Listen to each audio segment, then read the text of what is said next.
everybody, welcome back to my channel. It's Jenna from the Up North Home. Today I'm super excited to show you my seed haul for the 2024 garden, and I will say I do not have every single seed that I plan on doing this year in the garden. However, I do have the majority of them, and yeah, one thing that I have not purchased yet, I'll say, are peas. I have not grown peas before. This will be my first year. I'm really excited and I want to grow peas. My mom grows peas and has great success. So I have not purchased those seeds because I have not picked a variety out. So if you have a favorite pea variety, please leave a comment below with what you like.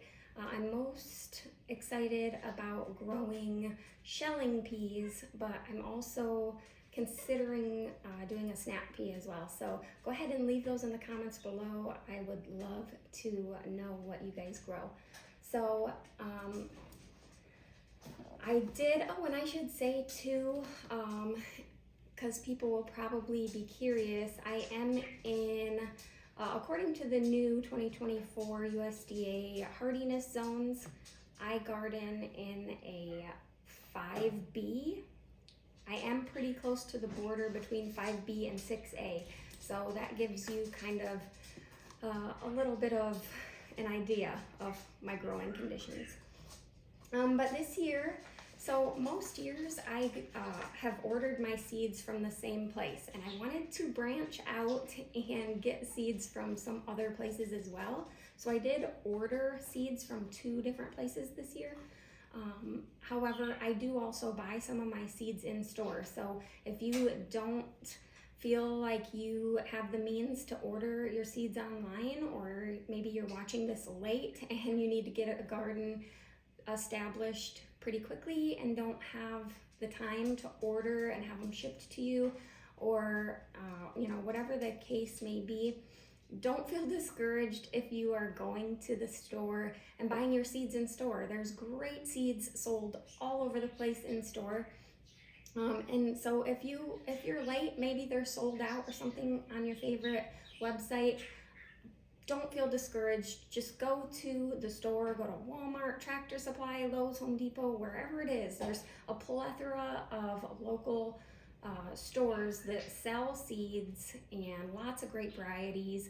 A couple of the varieties that I find reliable to just purchase in a store are like Burpee. I do buy a lot of Burpee seeds. They're a great seed company, and they have you know, your conventional stuff, heirlooms, and organic varieties. So whatever floats your boat there, they have a good selection.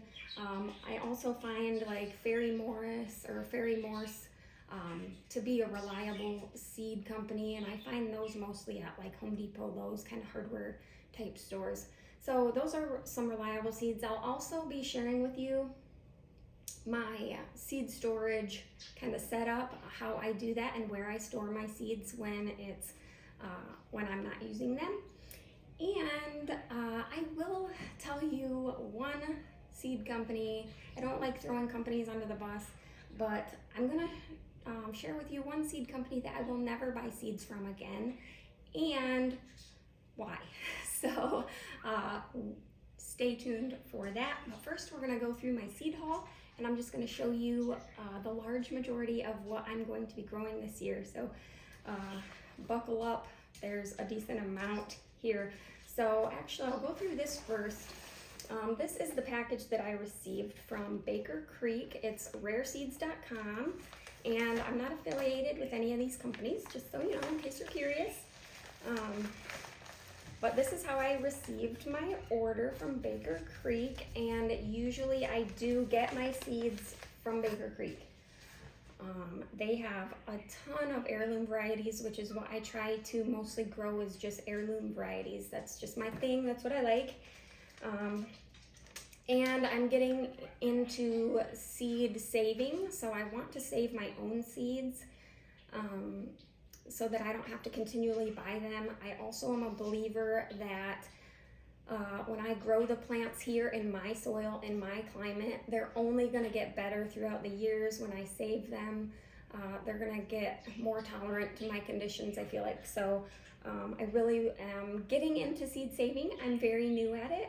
Hopefully I can bring you guys along on that journey as I go and show you my resources and how I learned and what I pick up as I go.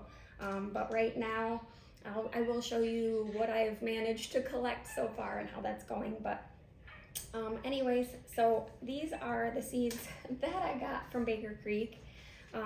Actually, I did not get the majority from Baker Creek this year, but there are some staples that I love that they carry, and I probably will never grow anything else. And that, I'll go ahead and start off with that. Let me find it. Oh, and here is, it just came with kind of this little paper in there, and my receipt with all of the stuff that I had ordered. But one thing that I cannot do without that I find at Baker Creek are my jalapeno peppers. So I love the Craig's Grande jalapeno peppers. These are my favorite jalapeno, and I do a ton of pickled jalapenos every year. We eat them fresh, we eat them pickled, like I said, canning them. They're really big, thick, delicious tasting, reliable. The plants get tons of jalapenos on them. I've had nothing but amazing success with these. Last year, if you watched some of my videos, we were planning on moving. It didn't pan out. So I had a last minute garden last year, and a lot of my seeds were store-bought, and I kind of took it as an opportunity to go ahead and try new things, try new varieties, try different brands of seeds and all that stuff. So last year, I forget the variety, and we'll come across it here soon, but or I forget the company, but it was, I think, called just early jalapenos or something, and it might have been from Burpee or something. And I just was not satisfied compared to the Craig's Grande jalapeno. These ones are much bigger, and I had way more jalapenos per plant. And overall, the plants of these peppers were just larger and more healthy. These are my favorite. So these are one thing I can't do without, and I order those from Baker Creek. They are the best jalapeno. So if you're looking for a jalapeno, yes, I would 100% recommend these, my favorite. So I got 2 packs. One thing I do love about buying seeds online versus in store is that the websites give you a minimum count, at least these 2 that I ordered from, give you a minimum seed count when you look at their seeds. So you can, if you're planning your garden and you know, like, I need 30 plants, right? And you're gonna want extra seed when you're sprouting in case some don't come up. When you order online, they do have a little minimum seed count, and then you can plan how many packets am I gonna need, whereas you don't always see that on seed packets in the store. So you're kind of like, I don't know, is this gonna be enough? It feels like enough, or, shake it maybe, but so that's an easy way to know. All right. So this year I am trying a new corn variety. I've only grown corn for about 3 years, so I'm not super experienced with it, and I'm still kind of perfecting it, and I've really used different varieties every time I've grown. So this is a new variety that I have never tried, and it's called True Gold. And I did get 3 packets of this. I think these are, I can't remember, and I don't want to be wrong and tell you, but I think it was like, yeah, minimum. They actually have the minimum seed number on here. So it was 50, minimum 50 per pack. So I got 3 because I usually do my corn about 12 inches apart, and I usually try to do staggered like this. So I kind of have 2 rows, and they're kind of every other, about 1 foot apart. And my rows are about 60, 70 foot long. So I got 3 packets thinking that will hopefully be enough. Last year, corn was one of the things I was not successful growing. It didn't come up in the garden, and I had used the seeds that I'm gonna be telling you about to avoid. That was one thing that I picked up at the store, and out of all the different varieties and different vegetables that I tried to grow from this specific company, almost none of them sprouted from everything. It wasn't just corn, but it was green beans and several other things, cloves, I think, no, not cloves, I forget, but I'll show you those here in a little bit. But none of the vegetables really came up. They were horrible. And then I seen some other YouTube videos from some homesteaders saying that their lettuce greens, they had this specific company as well, and none of their lettuce greens came up. And it got me thinking, wow, this is not, either they had a bad year or I don't know. But anyways, I'm gonna be growing these this year, and hopefully we will have a bountiful supply of corn. Lucky for me, my neighbor had a bunch of corn that they gave me for free. I think I talked about that on Instagram, so if you guys are on Instagram, make sure you head over there and check out our Instagram page. I share a lot of really cool pictures and information there too. So True Gold corn, I'm really excited. They sound delicious, so that's what I'm going to be trying this year. If you guys have a corn that you swear by, let me know, because like I said, I have grown multiple varieties over the years, and I haven't really settled on one to die for, reliable corn. I will say I live in a very windy area. We're in kind of northwest Michigan. We get a lot of lake effect wind and stuff like that off of Lake Michigan. So corn is kind of one of those things. I have to be creative to make sure that it doesn't blow over in a storm. So that's the corn we're going to be growing. Now tomatoes, I have my tomatoes picked out forever. I think I have what I think are the best varieties for me. My favorite things. One thing that I think I will grow every single year in my garden for tomatoes will be the Amish paste tomato. I heard about the Amish paste in a Michigan forum a while back, and I thought, wow, that sounds really cool. And I actually went to our local Amish store and asked them if they had those seeds, and they did. They have a big seed shop, but they were all out of seeds during that time. So they said I would have to come back, but they told me when they'd be arriving all of their seed supply. Well, I ended up just ordering them from Baker Creek instead, and I'm glad I did, because the Amish paste is now one of my favorite tomatoes. It is a paste tomato, obviously, and they are huge. I mean, they grow huge for me. Like, we're talking a paste tomato about this big compared to like a Roma that I get is like this big. So as far as, and they grow a ton of tomatoes. So as far as like production value and all of that, I make a lot of homemade tomato sauce. It's one of the staples in our pantry. Amish paste is amazing for canning, and you just can't beat the production as far as my experience goes. I have great luck with the Amish paste, so I think this is a permanent garden staple for me, the Amish paste. So if you have a similar growing environment, definitely consider the Amish paste, especially if you do a lot of canning your own sauces and such like that. So another one that I really enjoy having in the garden is the Bonnie Best variety. They're a medium-sized, very round, typically tomato. They usually look, they really do look like this picture. They're very kind of medium-sized and round, and pretty much always look flawless, which is one thing I really like about them. And as far as when I'm canning and stuff, when I had a lot of slicing varieties, my first year when I really got into gardening and canning, I did a lot more of slicing tomatoes because I figured we like to eat those fresh as well.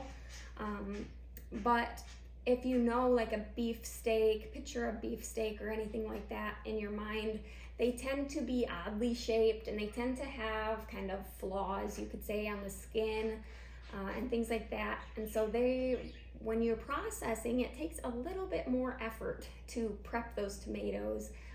Whereas the Bonnie Best, they're just so flawless. It's really easy to just core them and toss them in. So, and I do can my sauces with the skin on, or actually, I usually take the majority of the skin off when I blanch them, but I do seeds in.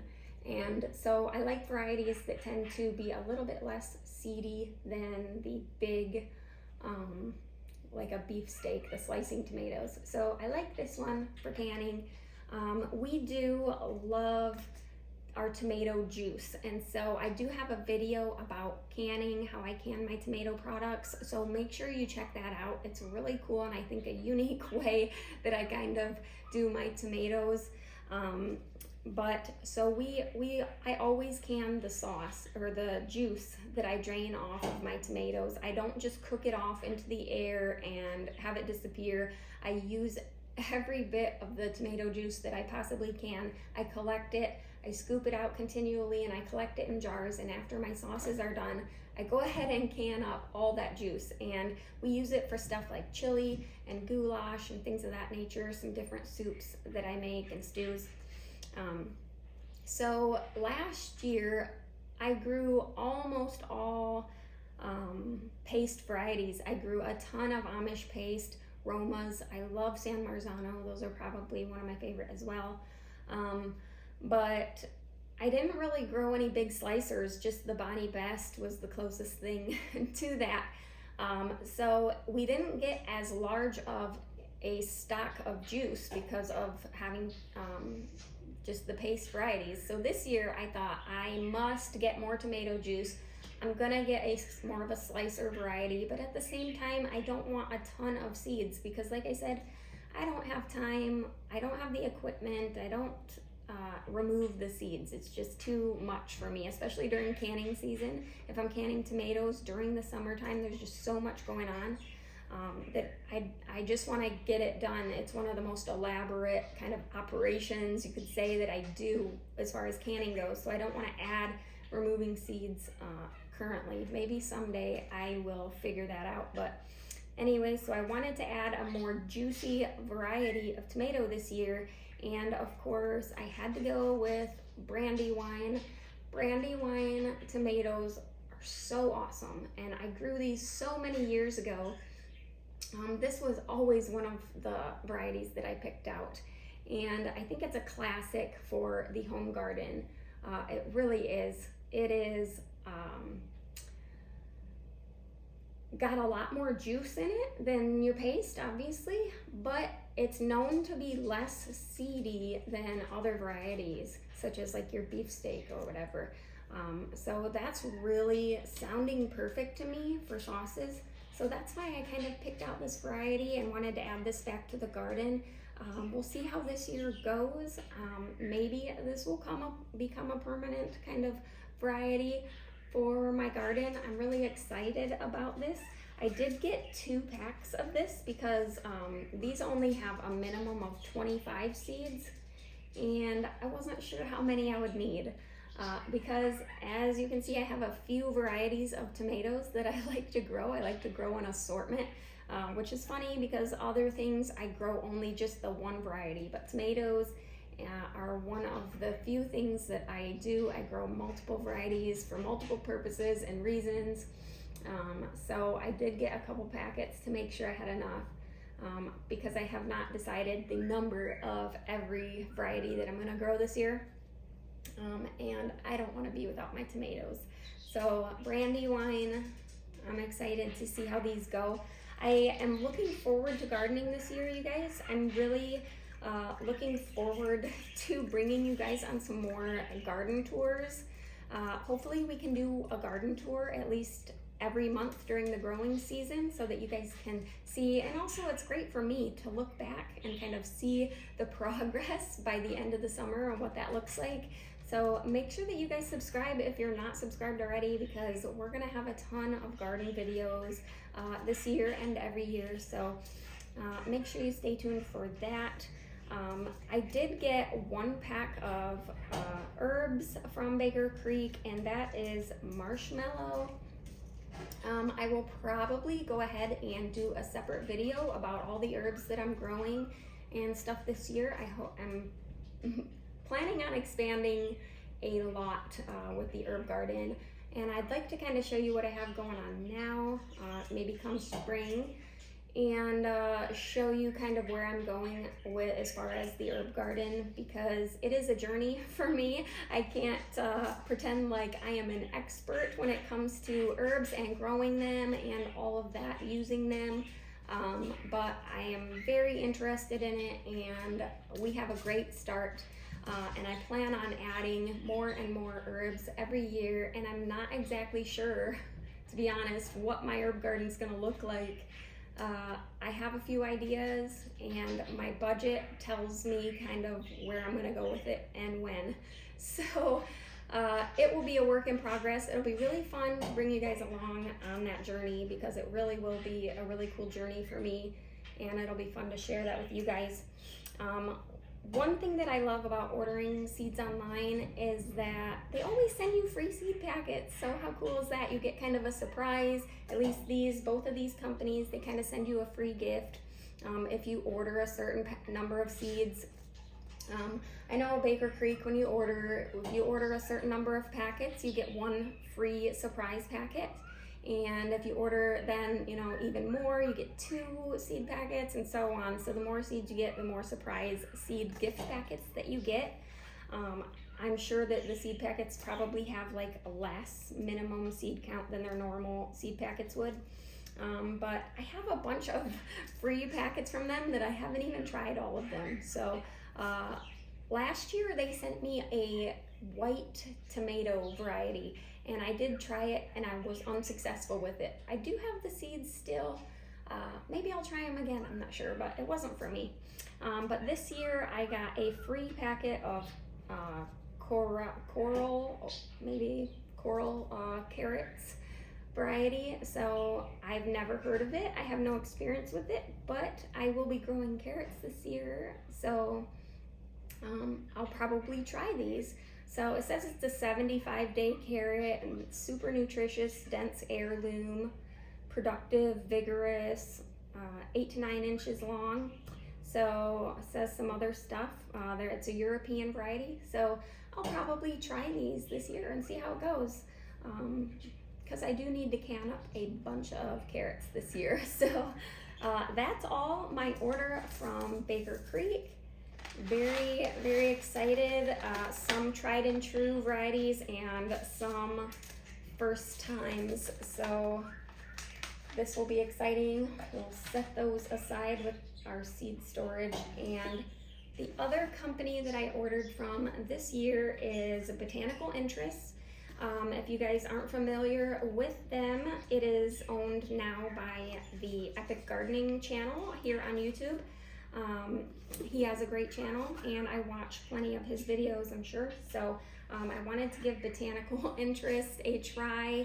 They have a ton of stuff on their website. It's not just seeds either. So if you're looking for gardening supplies, it would be worth checking out for you.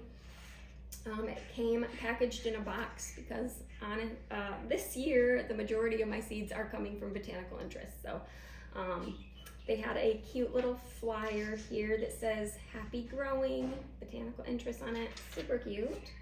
And of course my giant list of everything that I ordered and all that, kind of a receipt type of deal here. And then my seeds, and I did get this cute little gift. I'll dig it out, let's see. Right now they had a promotion going where if you spent a certain amount of money, you got this cute little desktop calendar thingy doohickey here.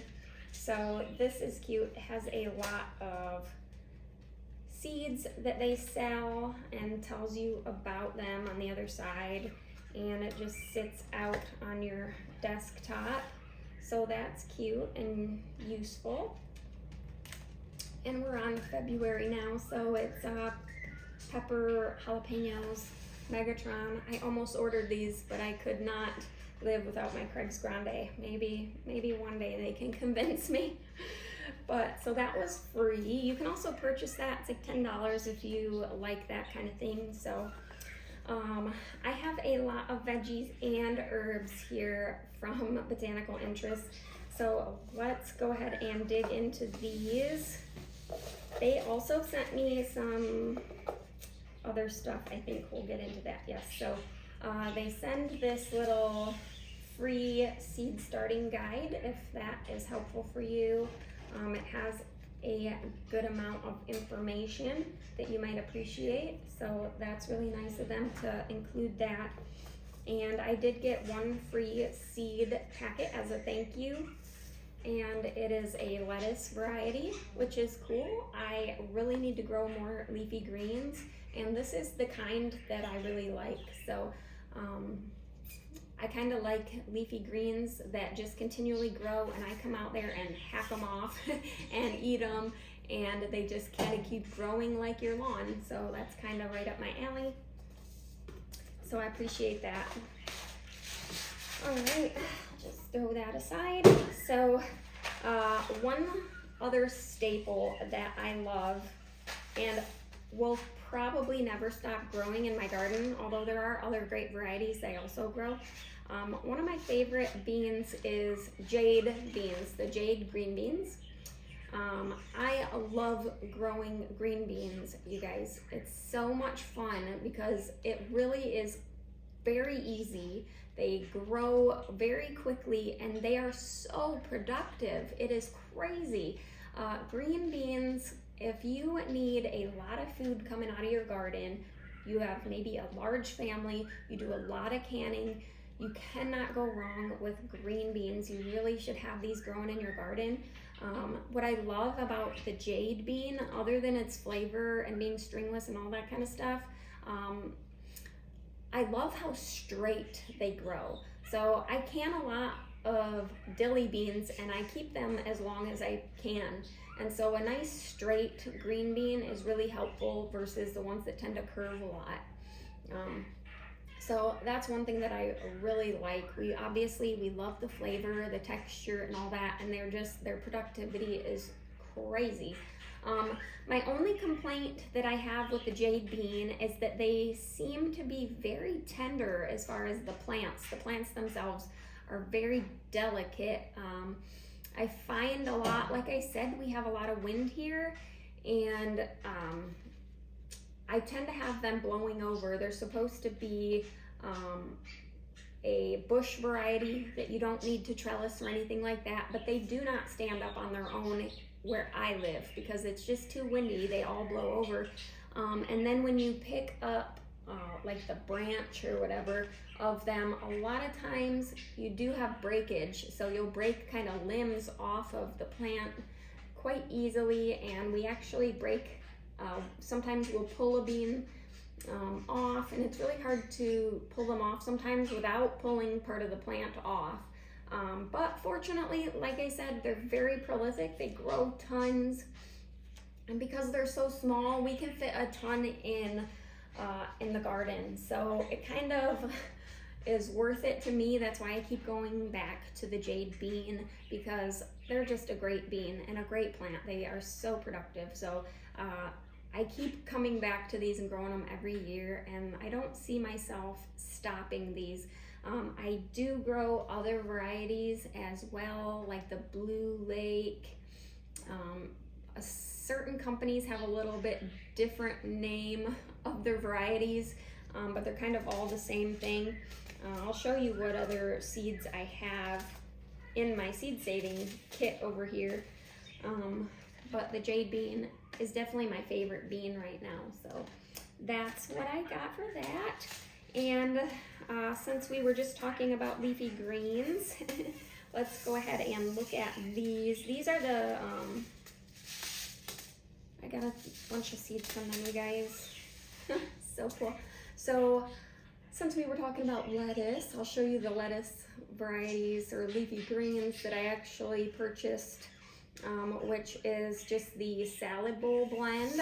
You can get these from different companies too. I mean, Burpee has a salad blend and all that as well that you could just pick up in store if that is working better for you. But this is my kind of leafy green. Honestly, I personally dislike salad.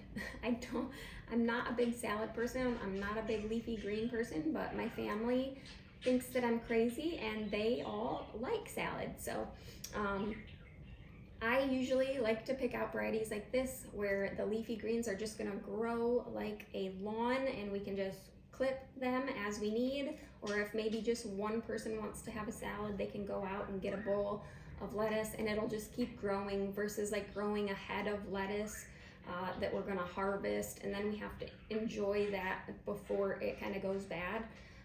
So that's this is my style. I always grow the salad blend, whatever the company has. And this year, because we like spicy things, we like spice in our life here. So I wanted to go ahead and grow arugula again. I haven't grown it in a few years. It hasn't really been a big variety that I've grown, and I thought, why not? Arugula adds so much flavor to your salad.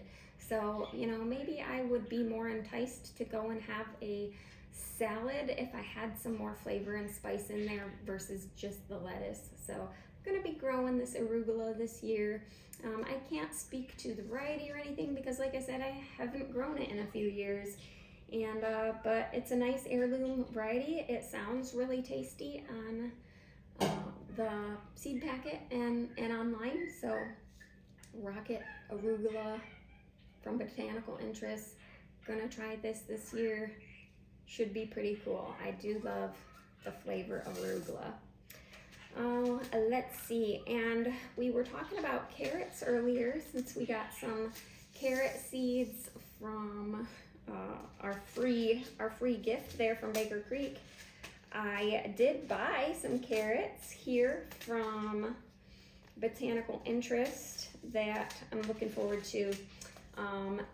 For me, we don't eat a lot of carrots fresh unless we pick them right from the garden and eat it right there. That's basically, but if I put them in the fridge or something, I don't necessarily eat them fresh. I do have a few recipes that I love to cook that have carrots in them, but for the most part, during the summer months, we don't eat the soup and the stews that I add carrots to. And so unless we're eating it fresh from the garden, like pull it and we're outside munching on a little snack, we don't really eat a lot of fresh carrots per se. So carrots to me are canning. I'm gonna be preserving them, canning them, and I am looking for a variety that I felt would be really good for canning, because a lot of varieties of carrots are delicious and they're sweet and crispy and just, that typical home garden grown carrot. But they tend to be very fat at the kind of root, the top end, and then as they go down, they are very skinny. And so they tend to be short and wide, and it isn't really great for canning because I find that we don't want the very big end because they are tougher in the middle. And so I'm looking for something that is more kind of a straighter, more reliable, I guess, shape of carrot that we could use really well for canning. So I came up with these. These are what I decided to go with, is the Scarlet Nance. These appear to be a straighter, more uniform carrot, pretty long carrot. I don't know if it says on here too much about it. It kind of describes where it came from and that it's sweet, tender, abundant producer, consistent quality, and nearly coreless, which is what I really wanted for canning. So, that when you bite into a carrot and the center is very thick, that's not super great for canning because it gets tough and not super great. So I wanted a more consistent carrot, and this is what I came up with. So this is what I'm going to be growing this year. theirs don't say a minimum seed count on their packets that I see. I could be wrong, but I'm not seeing it on here. But it does say on their website, and so I only purchased one. Carrot seeds, you probably know, are so teeny tiny. There's probably like 1,000 in here at least, and they're at the bottom. But Scarlet Nance, this will be a really cool one to try out. So maybe we can can these together this year. Who knows? Okay, I do have a ton of herbs and flowers and stuff like that. So I'm gonna try to set those aside, and we'll do those last, so we can do those all together. Which you can see, I have a ton. So I'm gonna be trying some new peppers this year. I already have 2 varieties of peppers that I grow every single year in my garden. Obviously, my jalapenos, my Dear Craig's Grande jalapenos, and I always grow California Wonder peppers. I always grow these. I don't know why. They're reliable. They're common. You can find them anywhere. Like every seed company in the United States, I think, sells California Wonder variety because they're awesome. They're great. They're a great pepper. I do try, because peppers can cross-pollinate. They will cross-pollinate. So you don't want to grow like your green peppers, your bell peppers, next to your jalapenos. If they are too close, they are 100% going to be cross-pollinating, and you may not have the outcome that you hope for your peppers.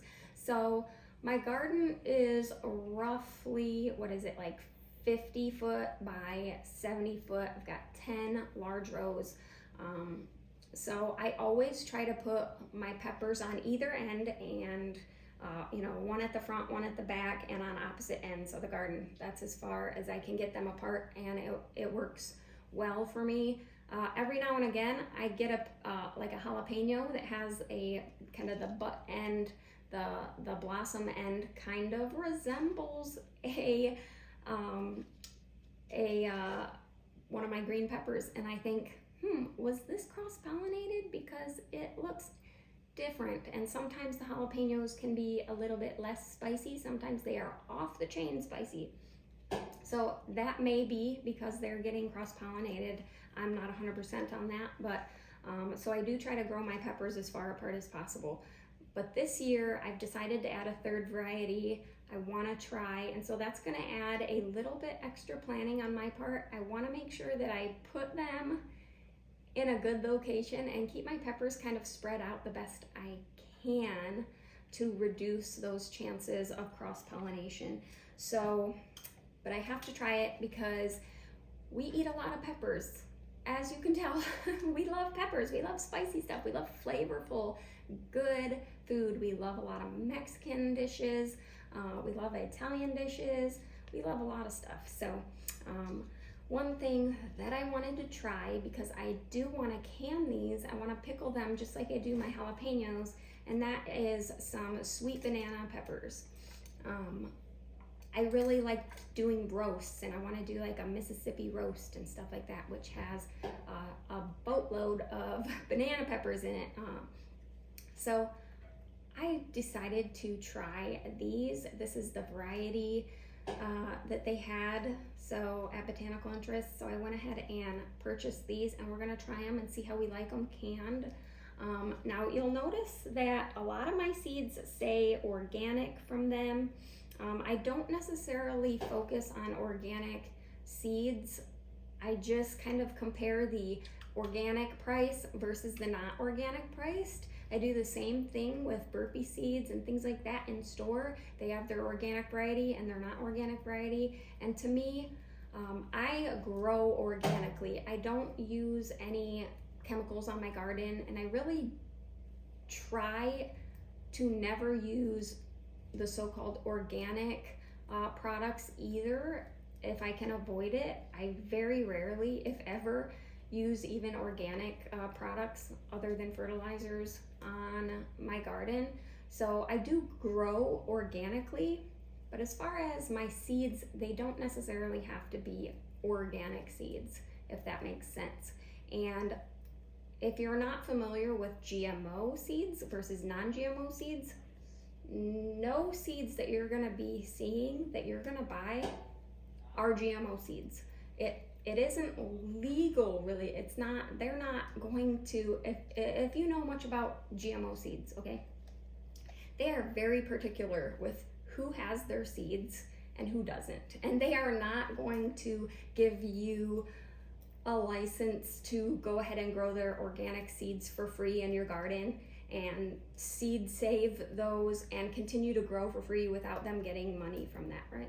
If that makes any sense. None of these seeds are GMO. They are all by nature non-GMO seeds. So when you go to the store and you see a seed company that some of their seeds are, don't say anything, and then some of their seeds are marketed as non-GMO, if you're paying more for that seed, don't waste your money, don't bother. They're all non-GMO. It's just a marketing scheme. That's how they kind of get you. Same with a lot of times labeling something organic when they're all organic, okay? They're just labeling that to get you to shell out more money. So compare, and always keep that in mind. Compare your prices and consider what you really are getting. But anyways, just wanted to mention that because I realized that these have the organic stamp on there. A lot of seeds, they're organic and they're grown organically. They just, if it's a smaller seed company especially, they just can't afford that certification. So keep that in mind. All right, so peppers. I did get 2 packs of those too. I can't remember the minimum seed count, but I wanted to make sure I had enough, so I did order 2 packets of those banana peppers. And I did get 1 tomato variety from them, and I already mentioned it earlier, and that's the San Marzano. Now this is the pole variety of the San Marzano. So these are San Marzano pole. These will get quite tall, probably 6 foot or more. My trellis is probably about 6 foot or so tall. So, and that's common with a lot of the varieties I grow. They do, especially my cucumbers, they grow like crazy. And I just let them, once they outgrow the trellis, I just let them grow over by their neighbors. So that's just how it goes. At that point, the garden is kind of rolling toward its end of its life, and I just let everything kind of grow wild at that point. But so I'm not worried about my trellis being tall enough or anything like that. I love San Marzano. They are a great paste variety. They are quite small, they're slender. I actually really love their shape. I use these for canning, obviously, and they're very easy to prep and kind of core and throw in the pot and get their skins off and all that. Super clean shape, very easy to work with. So, and the flavor is on point. So, love my San Marzanos. I did get those. I usually buy those from Baker Creek, but I didn't see them there, and I went ahead and tried them from there. So, yeah. I always grow broccoli too, and I think every year I say I'm not gonna grow broccoli anymore, or I'm not gonna grow cabbage anymore, or cauliflower. Brassicas, they're just, I don't know, something about brassicas. They kind of rub me the wrong way, but I do love them because they are one of the first things that I start when I'm seed starting, and the first things to go in the garden, which is really cool and fun to see green little plants out there when it's still getting cold out. It's really cool, satisfying, but a lot of it does end up being food for my animals as well, which is cool because growing free food basically for your livestock is pretty cool. And one reason I keep growing broccoli every year, even though I feel like I don't get a ton of a harvest for myself, it's because I get so much food for my animals from broccoli. They keep growing and keep growing. I keep them in the garden all year, even after I harvest my main head on top. I keep harvesting the little tiny florets. They keep coming back, and I harvest those. And also the leaves. Our chickens love broccoli leaves. They're just, the whole plant is edible for the chickens, and when we had pigs and stuff like that. They love them too. So I keep growing broccoli, and I'm doing this variety that I don't know how to pronounce. So the D Kiko, I don't know how to pronounce it. So, but that is the variety that I am growing this year.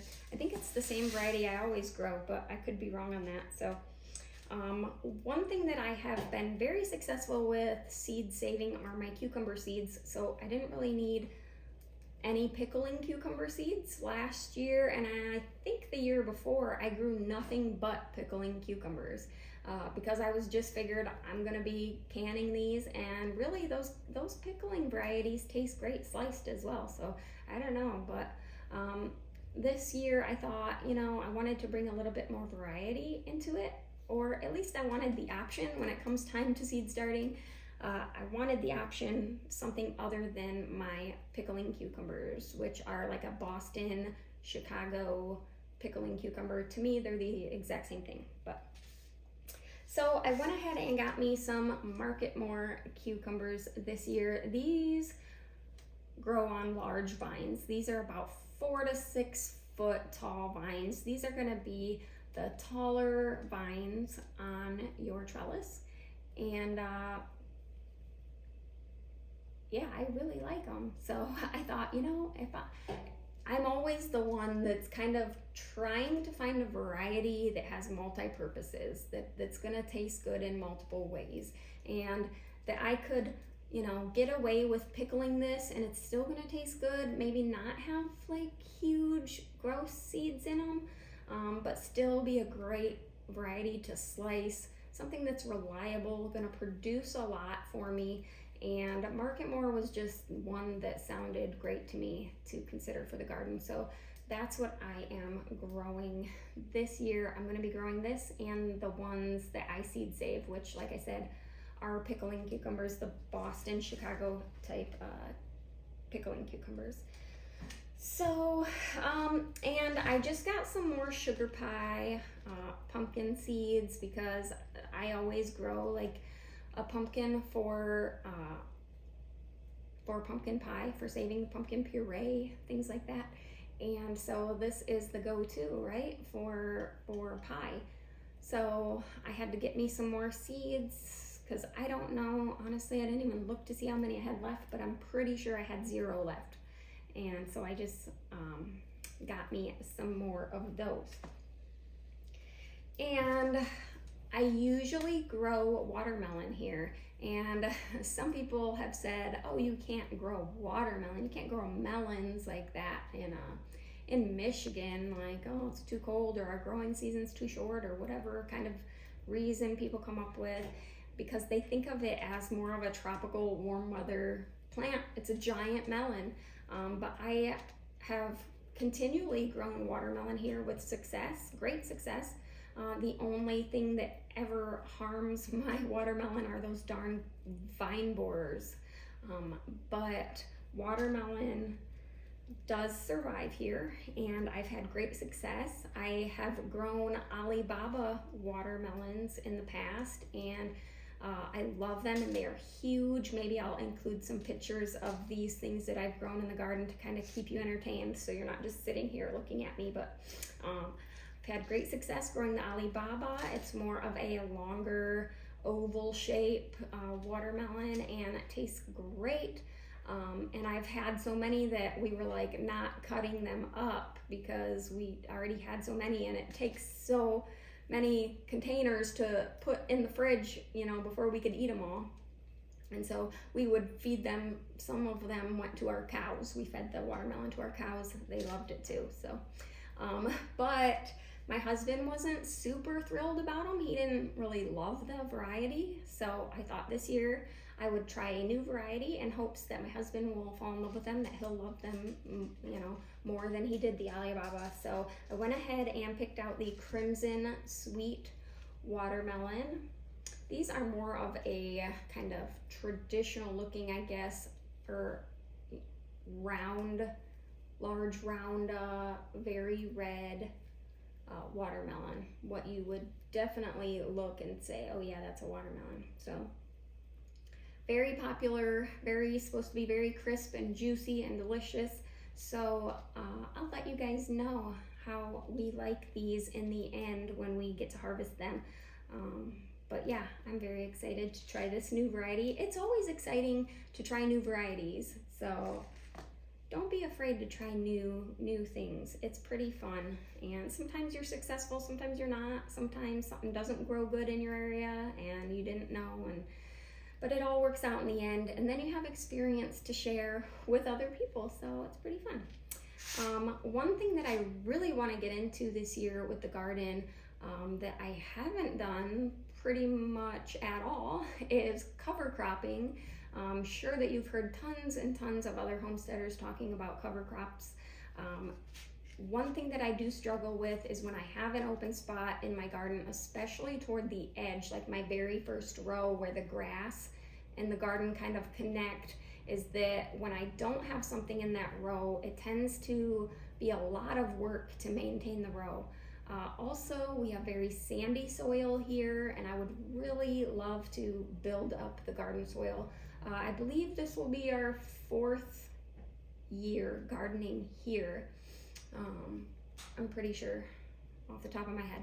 So I don't know, for one, the majority of the garden that we have was lawn when we moved in. A very small portion of it was a garden from whoever lived here before. So I don't know how the soil was treated. It probably wasn't built up or treated or fertilized or anything like that. So having it be very sandy soil, it's something that I really want to do, is just to continually get better and better soil. We've had a lot of pest pressure, we've had a lot of weed pressure, and so I'm trying to build up the soil. The healthier the soil, the less problems you have. So you don't, if you're constantly having to treat for pests or treat for weeds, and your soil is screaming for you for help, it needs more nutrition, because a more nutritious soil, you're going to have more beneficial insects, you're going to have less bad insects and things like that. So anyways, so cover cropping sounds very interesting to me because I can help keep that weed pressure pushed back. At the same time, I'm going to be adding nutrients back to the soil. I do have a no-till garden. We've always gardened, my husband and I, since we have been married and gardening together. We've always done kind of a back to Eden style gardening. It worked amazingly when we were out west in Montana. Having the soil covered, it makes a huge difference, and we prefer wood chips more than anything else. However, my garden right now needs a lot more wood chips, and most of my top covering right now is leaf mulch, so leaf mold and stuff of that nature. So those are awesome covers, but I do need something to help me keep the weed pressure down around, especially, like I said, the border rows.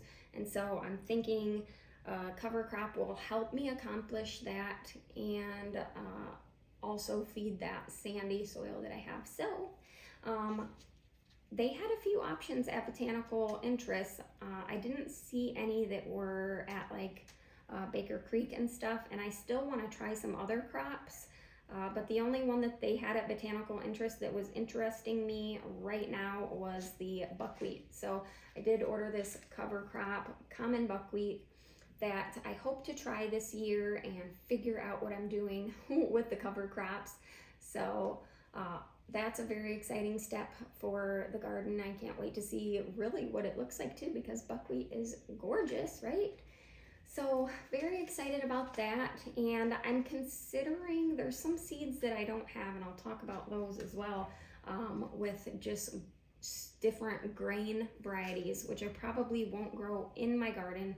But my daughter has a new pet, and he is a little budgie, which is like a parakeet and a little parrot, if you're not familiar with birds, and he eats a lot of seeds and grain and things of that nature. And so my daughter is interested in growing some of her own birdseed for him. So we are considering different seed varieties, wheat varieties, grain varieties, stuff like that. So like millet, and we're still planning that phase of the garden. But I think that's going to be grown in a separate place. We will see. We will see how that turns out. We're not sure. We are new to that whole adventure. But I believe here the rest of these are flowers and herbs. So as you see, I got a pretty good stack of herbs here to expand my herb garden. Very, very exciting. One thing that I love to grow are sunflowers. Who doesn't love to grow sunflowers? If you're not growing sunflowers, what are you even doing? Are you even gardening? It doesn't seem like it. So definitely get yourself some sunflower seeds. There's a million varieties. There's so many different sizes and colors and heights, and there's just an endless amount of cool sunflowers, and they're so beautiful all summer and come fall, and they are great food for your chickens, for you. I mean, it's not something that you just need to grow for beauty. They really are usable, highly usable for a lot of animals and for yourself. So grow yourself some sunflowers this year. I always grow the mammoth sunflowers. For the past couple years anyways, I've grown the mammoth sunflowers, and they have a good 12-inch at least head on them, and they are up there. They're probably 12 foot tall. They're giant. I have shown some of those in my garden tour videos. You guys seen how tall they were, and it's kind of neat because last year I didn't plant them. I just had several come up on their own, just volunteer, and I let them grow. So it was 0% effort on my part. They even came up because we fed them to the chickens. We had a few come up in our chicken pasture, and we just let them grow. Luckily, the chickens didn't knock them down, and they got big, and they actually got heads. And so it was pretty cool and convenient there, which gave us the idea, I want to grow like a wall of sunflowers in the chicken pasture or right outside. So I don't know if it's gonna turn out. I don't know how much work it's gonna be. Maybe I'll bring you guys along for that if I can. So I seed saved. I got them over here. I'll show you those. I seed saved a bunch of the sunflower seeds, and I'm planning on growing like a wall of mammoth sunflowers on the east side fence line of our chicken pasture. And so I'm not planning on putting them in the garden this year because the roots are so big. They are such a pain to work with at the end of the year. And they break down. They don't break down fast enough to just leave the roots there because they're so big on those mammoth sunflowers. So I'm gonna grow those. They'll actually be in our pig pasture, but they'll be right up at the fence line of our chicken pasture. And I'm planning on having like the whole fence line is my hopes. That's what I have pictured, but whether it's gonna like turn out, I can't say. But so I also wanted to have some smaller varieties as well. Mostly for beauty because I just like pretty things. Who doesn't? So on our west side of our chicken fence, if the chickens do not dig them up and steal them from me, I plan on growing a couple smaller varieties right there. And then, holy cow, when you go out to look at the chicken coop, you will see just a sea of yellow. Just picture that, like yellow sunflowers everywhere. Oh my goodness. It is gonna be breathtaking if it turns out, okay? If it doesn't, at least we'll have some. Like some are bound to work out. So I decided to go ahead and try this Elves blend, which is a dwarf varieties of sunflower. I thought these sounded cute. They looked about the size that I'm looking for. So let's see, the packet doesn't tell me, I don't think. But these are a smaller variety, like it says a dwarf, yeah, about 16 to 24 inches tall, which is perfect what I was looking for. I want these tiny little sunflowers. I think they're gonna be so pretty. And I like that it's a little bit of a variety with different different looks to them. So I'm planning on kind of mixing them all up, so it's just not all like perfect the same variety. It's just kind of a more natural multi-variety kind of look to it, if that makes sense. So that's what I'm going with. And I also got the dwarf teddy bear variety. So cute. These are very thick, fluffy looking sunflowers, which I think will be so cute. And these are a little bit bigger, about 2 to 3 foot tall on these. So I think these are gonna be so cute. I can just picture it. I'm hoping it turns out, but even if we only end up semi-successful on it, I think it'll be really beautiful. So, and of course, I will share that in my videos and all sorts of beautiful pictures if it turns out on Instagram. So make sure you check that out too. And we're so blessed to be serenaded by my daughter's bird. He is around, so I don't know if the mic picks him up or not, but hopefully you guys enjoy his songs. I also grow, I already have a lot of herbs that I'm growing that I didn't buy seeds for, so I'm not gonna really be talking about them, but I do grow strawberry blonde calendula, and I've grown it for a few years now, like 2 years I think, and I always grow it right in my garden, and I've had excellent success. I do love to dry my own herbs and have a little kind of home apothecary and such, and so I really love having the calendula. We do have some skin issues in our family with some eczema and stuff like that, so I do love the calendula. And the strawberry blonde is so pretty. It's pink and nice, but I really want to add, I love having the color in the garden. It's so pretty, and just around the yard, I wanted to have just pretty flowers and different colors, but I want them to be useful flowers preferably. So the majority of what I got as well, I like my vegetables where I like to have them kind of good for multiple things.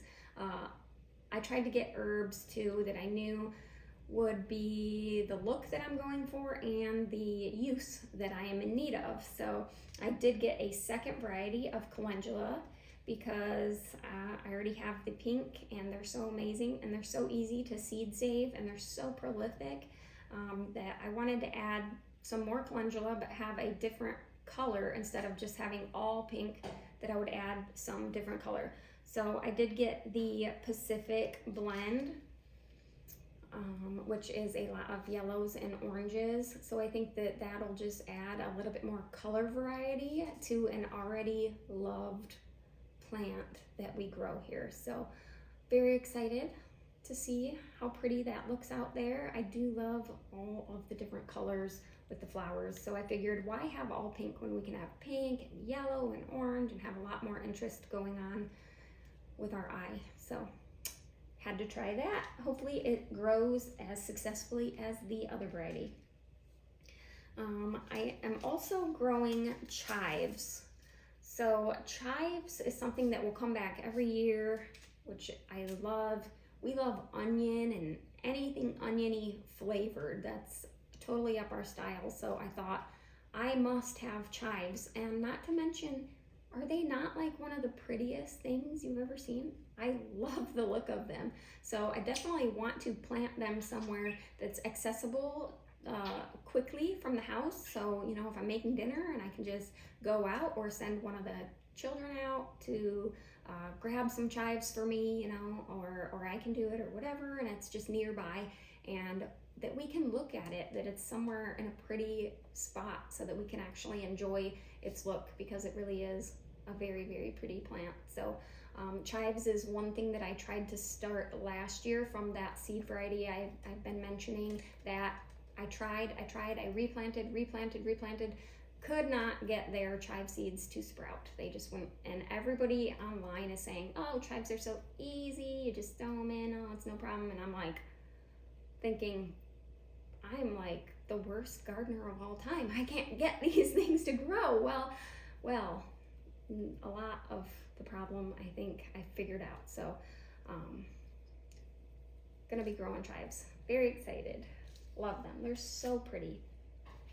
And one thing that I am growing for pure looks, and probably as cut flowers because I mean, that's kind of what they're for. Our zinnias, I got the Cut and Come Again variety of zinnias from Botanical Interests, and I'm very excited. I've got, there is a house that I pass a lot on my way to town or on my way to work and things like that. I go by their house, and this woman grew a whole garden of cut flowers, and she had these huge patch of zinnias. I could tell just by driving by, oh, those are zinnias. They're so beautiful, and there's so many colors, and they were just blooming all summer. They were so pretty, and I thought, I need to add some zinnias somewhere to our property. Like, so I haven't grown these before, but they're just so pretty.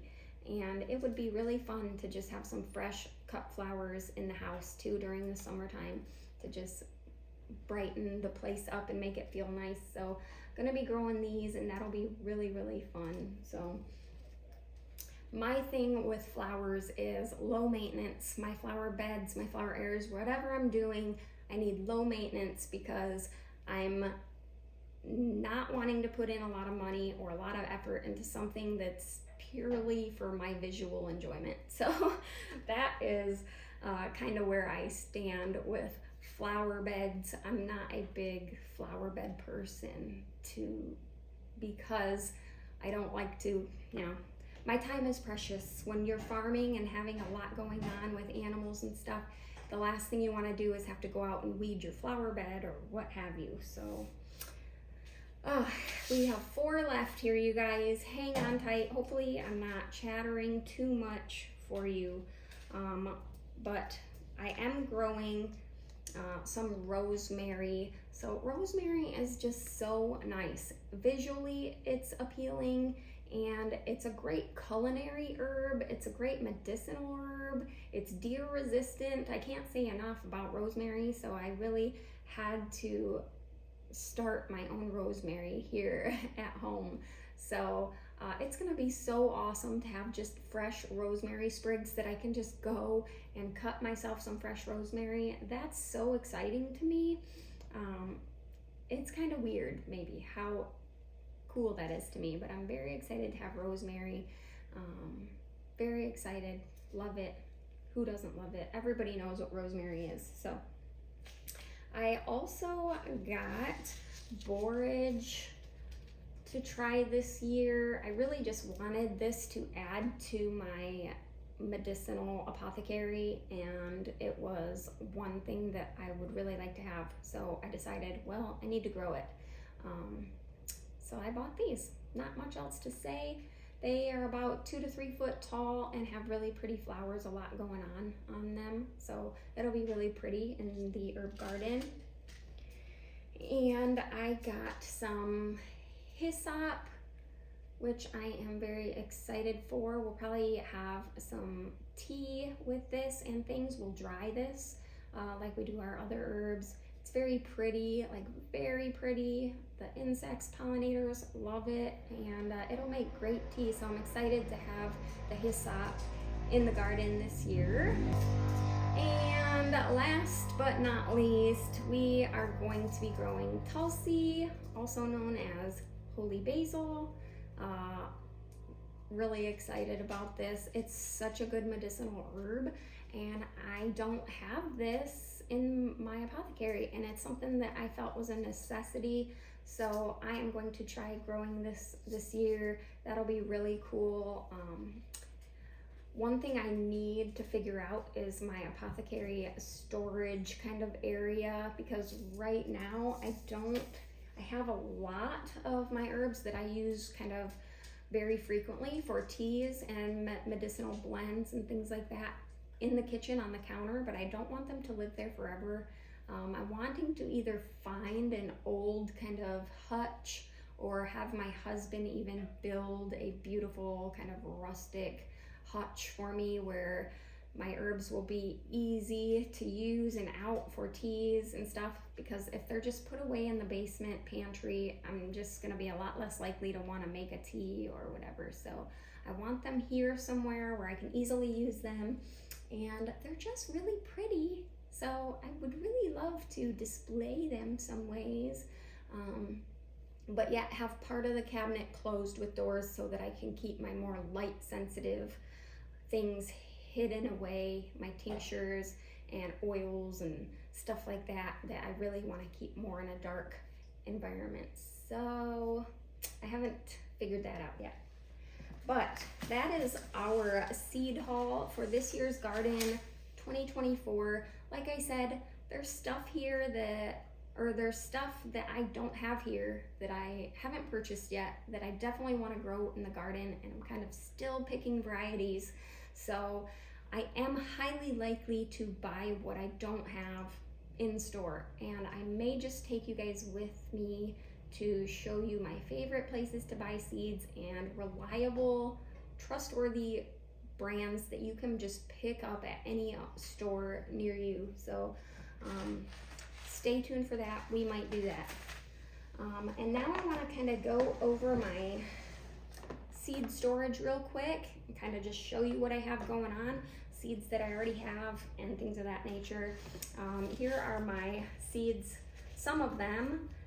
My strawberry blonde calendula that I saved. These are from 2022, and I have a bunch in here as well. I just saved so many that they wouldn't all fit, and so I have these here, and I may just kind of broadcast these somewhere and see if they grow very well without kind of planting them. We'll see. It might be a fun experiment. I do have a bunch of my giant sunflower seeds that I saved as well that didn't fit in here, but this is what I call my seed bank. It is essentially a photo storage container, and it is by far the best kind of way to store seeds that I have found. It would be even cooler to me maybe if it was a darker color so that you can really see, but it is nice to see.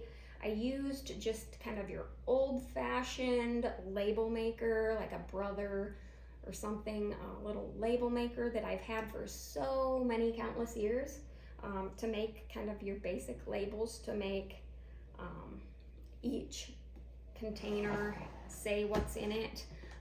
And over time, I will probably expand and get multiple ones because, you know, we collect seeds, we don't use them all, and we don't want to throw them away, and we collect different varieties, and maybe, you know, we change varieties and things like that. So I can see myself eventually getting another one of these, but this has by far been the most convenient, amazing way to store seeds. So I did also go on Amazon and buy empty seed packets so that I could, when I collect my own seeds, when I'm seed saving my own stuff, that I have a kind of legit seed container to put them in. I don't really enjoy putting my seeds in kind of like a plastic Ziploc baggie. It's not ideal to me. I don't know.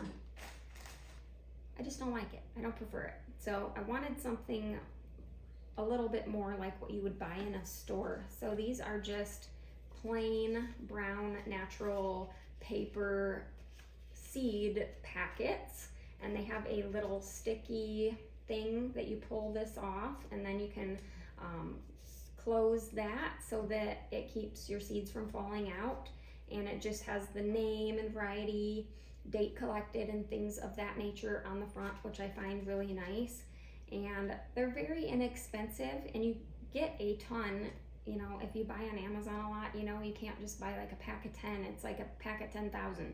So that is the case for these. They're very affordable.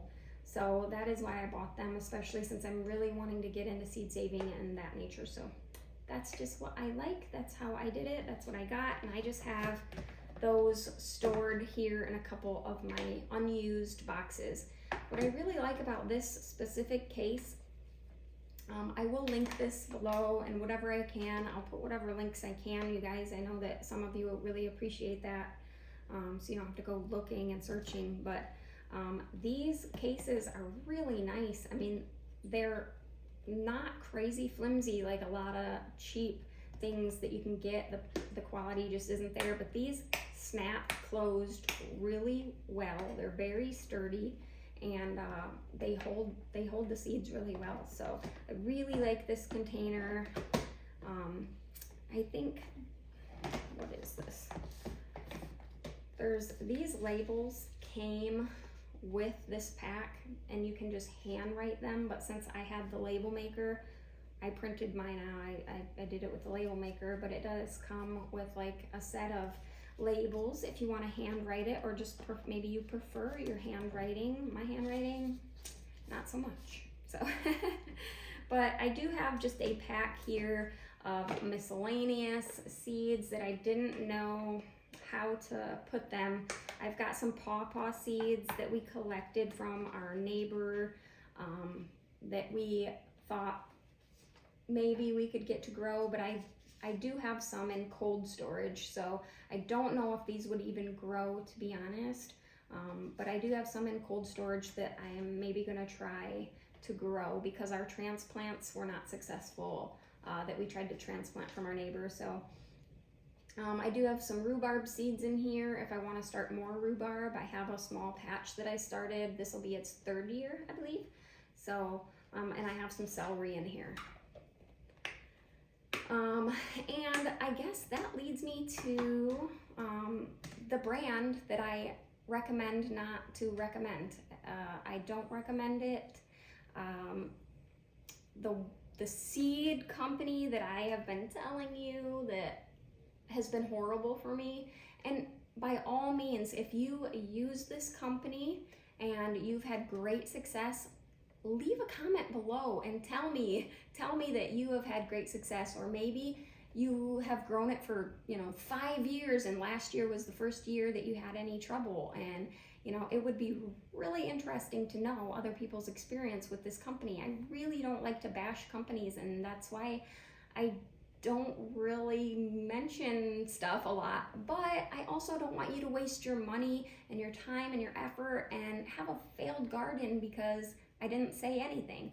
So, and I wasn't gonna say anything. I wasn't gonna mention the exact seed company until I seen it in other people's videos, and they were saying, oh, we planted these seeds and they just, I don't know what happened, none of them came up. And I thought, there's something going on here. So I will just throw them under the bus, and it's the Seeds of Change. These are the seeds that I have not been able to sprout almost 100%. Like, none of them are sprouting. That is why I have this unopened thing of celery, because all of my other ones were unsuccessful, and I just thought, not gonna bother right now with those. But like, let's see if I have any left of the corn. Probably not.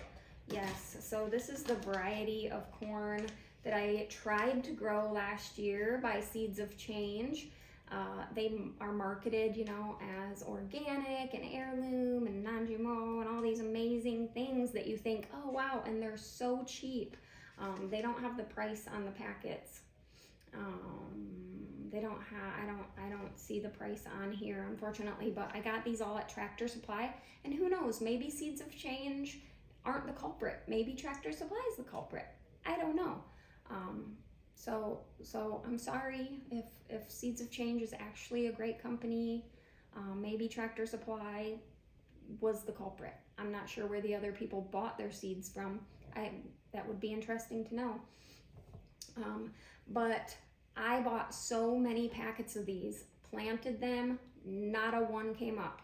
I thought, oh, maybe I have a critter that's eating my corn seeds. That's reasonable to think. So I went out. Of course, this is late gardening. I should have already had these things started. I gotta hurry up. I can't order them. I gotta go back to a store and buy seeds. So this was my option. Tractor Supply is like my closest store to my home. So I went back, I got more of the same thing, planted the whole row again, in like a 70-foot row, like I said, and not a one came up. And by the 3rd time, I got maybe 4 or 5 corn stalks to actually come up. 4 or 5 of them out of a 70-foot row planted 12 inches apart.